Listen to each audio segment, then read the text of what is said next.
Sagutin po natin lahat, ng mga punto nila pagkatapos po nito. Yung pangalawa pong, privilege speech. Eto pong privilege speech naman po ni, Lacson, 'no. Ang mga gist ng hindi ko po maintindihan, tama si Marcoleta, eh. Bakit ka nagpe-privilege speech, para saan? Hindi naman tapos yung kanyang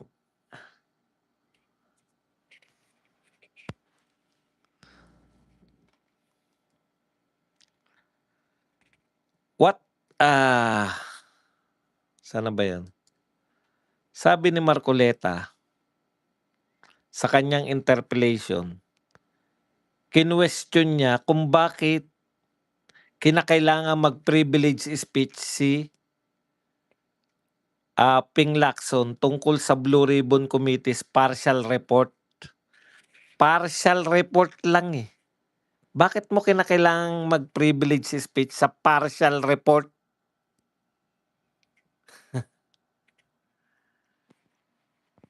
Pinakinggan ko yung sinasabi ni Ping Lacson. Maganda yung kanyang mga intro-intro, eh. Na-expose na ito ang pinakamalaking nakawan, mas malaki pa kaysa dun sa PDAF nila Napoles. Ito na po ang pinakamalaking nakawan. Wala pong binanggit si Lacson na ang malaking nakawan sa panahon ni Duterte, wala po. Eto na po, Napoles, panahon ba yan, ni Pinoy. Since Napoles, eto daw po. So sa mga nakakaintindi, ang ibig sabihin ni Lacson, mula nung kay Napoles, panahon ni Pinoy, eto na yung pinakamalaki. So ibig sabihin, sa panahon ni Tatay Digong, sa mga patuloy pa rin po nagpapalabas na malaganap ang korupsyon, ayon kay Lacson na mismo, halos walang korupsyon sa panahon ni Tatay Digong. Hindi niya naman sinabi yun. Yun ang conclusion ko na hindi niya nabanggit. Anyways, ito ang pinakamalaking korupsyon. So pinakita niya pa kung paano nagko-corrupt sa buwatan to. Sa buwatan nino ng mga tao sa gobyerno, no? Ng mga taga DPWH at saka ng mga kontraktor. Kasama po ng mga may-ari. Yun po yung mga congressman, senador, etc. So alam ni Lacson, eh. Alam ni Lacson. Minsan pa nga daw, nauuna pa po na manghingi ng porsyento. Nag-aabono pa raw yung mga kontraktor. Pag nakita na, abono na yung kontraktor kasi sure naman yun na magkakaroon siya. Alam ni Lacson, pinagmamalaki niya pa na yung mga nag-appear doon sa Blue Ribbon Committee, mga naging, ano ba 'tong buhok ko? May may sarili ng buhay yung buhok ni Badong. Yung nag-a-appear sa Blue Ribbon Committee ay, naging candidate for, ano 'yan, yung state witness katulad ni Bernardo, etc., etc. So sa madaling salita, mga kapatid, alam po niya na malawak yung korupsyon. Tapos pinaringgan niya na 'to si Marcoleta, sabi niya, meron ditong isang nag-i-insist na dapat daw, iniimbitahan si Martin Romualdez tsaka si Saldico ay dapat pina-attend. Samantalang may interparliamentary courtesy. Kung sa kanya kaya, ayan, kung sa kanya daw gawin yun, kay Marcoleta daw galing, papayag daw ba siya? Mamaya yung mga sagot ni Marcoleta, yung gist lang. Kaya 'to, pirmahan niyo na 'to, inilalako. Hindi ko po talaga maintindihan yun. Para saan po? 'Pag pumirma po sila, para saan po yan? Ano po ang mahihita 'pag pumirma? Hindi pa nga tapos yan, eh. 'Di ba ang maganda, Ping Lacson, tapusin mo yung imbestigasyon. Bakit may partial cut? Ang tagal na po, ilang buwan niya na pong inilalako yan na pirmahan nila yung partial report na yan. Wala ka namang iniimbestigahan. Ngayon mag-impeachment na, paano mo pa isisingit yung imbestigasyon na yan? Oh, yung dalawa alam daw nila hindi raw po puwede yun, yung sinasabi ni Marcoleta kay yung imbitahin si Saldico kahit nasa ibang bansa. Hindi raw obra yun. Oo. Tapos si Martin daw, may interparliamentary et cetera. Ang tanong, bakit ka pa nagpi-privilege speech? Ang kailangan 'di mo naintindihan, ikaw ang blue ribbon, Alam mo ba ang blue ribbon, paulit-ulit kami rito, ang Blue Ribbon Committee, ginawa 'yan para mag-imbestiga ng mga katiwalian. Yun po ang pangunahin niyang tungkulin. Lahat ng committee diyan, lahat ng committee ng Senado, ginawa po ang pangunahing tungkulin, gumawa ng batas. Kaisa-isa yung Blue Ribbon Committee na ginawa na ang pangunahing tungkulin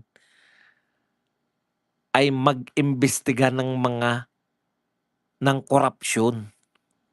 Yan lang ang trabaho mo. Yan lang. Putang. Yan lang ang trabaho. Wala kang ibang gagawin, mag-imbestiga. Hindi mag-speech, hindi mag-press conference, mag-imbestiga. Kung pwede niya naman sabihin ba dun sa mga press conference at speech, bakit pa mag-iimbestiga? Hindi po, wala pong silbi yun, Kaya po nag-imbestiga, recommend mo yun. Makakakuha ka ng ebidensya. 'Pag nag-imbestiga ka, matibay na ebidensya yun para ma-convict yung tao. Hindi ikaw magko-convict, pero naimbestigahan mo siya, mare-recommend mo ngayon na sampahan ng kaso 'to batay sa mga ebidensya na kalap mo. Bakit po? Bakit mas effective ang Blue Ribbon kaysa dun sa ICI na wala na ngayon? Yung ICI hindi po niya kayang magpasabpina. Yung ICI hindi po kayang ipatawag yung gustong ipatawag. Dito baliktad po, Hindi po puwedeng buwagin ng Blue Ribbon. Yan nga lang po yung binigyan ng kapangyarihang mag-imbestiga, Pinakamakapangyarihan po yan kung tutuusin. Kaya nga kinuha ni Lacson yan para hindi makapag-imbestiga, Okey, hindi ka nag-imbestiga. Yun lang yun, Lacson. Ngayon, punto per punto, sagutin natin. Anong sabi ni Marcoleta? Hindi pala ako si Marcoleta. Ano yung sabi ni Marcoleta? Walang problema 'pag pinatawag ako. Sabi niya, pahiya si Lacson kasi manghuhula lang pala si Lacson, Ano sabi ni Marcoleta? "'Pag pinatawag ako sa House of Representatives, pupunta ako." Bakit hindi ako pupunta?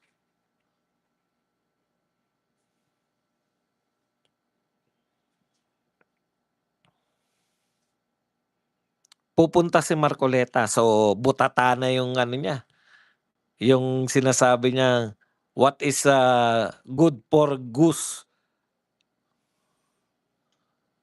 gander and goose."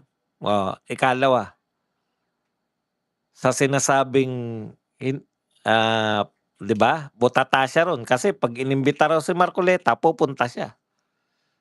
Ikalawang punto si Martin Romualdez, bakit siyempre galang daw yung tradisyon. Alam mo Marcoleta, sabi ni ano, palagay na natin, kasi sinagot pa yan ni Marcoleta, yung pag-imbita kay Martin, Palagay na natin.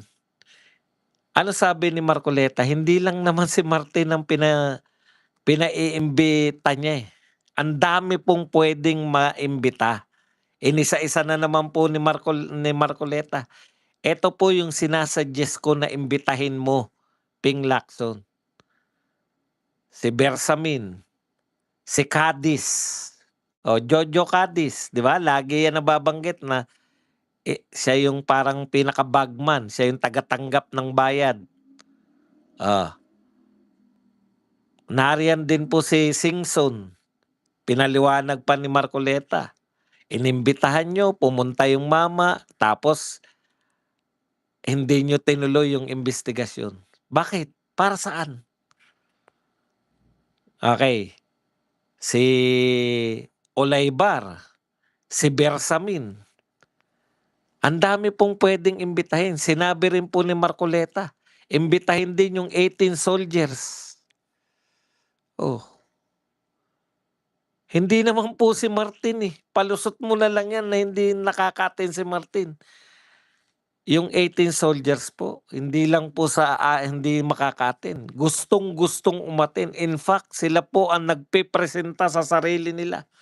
Gusto naming umattend diyan sa Senate Blue Ribbon Committee. Ano pa ilulusot mo? Senator Lacson. Ano pa ilulusot mo diyan? Sinabi na po ni Marcoleta na ang dami puwede talaga. Ako may sarili rin akong suggestion. Ang naimbita niyo lang yung mga may project sa Bulacan na mga kontraktor, Paano yung mga kontraktor ni Garjola? Oo, yung mga kontraktor po sa Ilocos,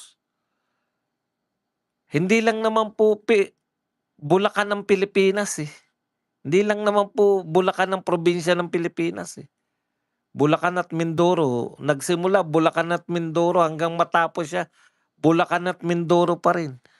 Paano po sa Ilocos, paano po sa ibang lugar na meron pong mga flood control issues?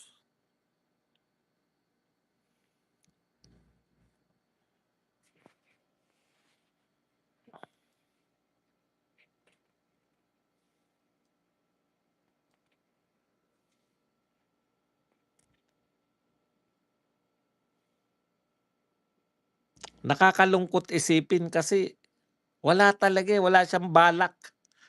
Walang balak itong si Ping Lacson na gamitin yung Blue Ribbon para mag-imbestiga. Kinuha niya yung Blue Ribbon para wala nang mag-imbestiga. Ngayon po wala nag-iimbestiga. Lahat nagsasabi ng accountability. Kaya ini-impeach si VP Sara dahil sa accountability. Ibig sabihin, si VP Sara may accountability kahit wala naman na perwisyo si VP Sara sa inyo. Pero yung mga nakaperwisyo po, nabaon tayo sa utang, sa mga proyekto na yan. Inutang po yung mga proyekto nyo. Ang dami pong tapos makakalimutan nyo na naman yan dahil impeachment na.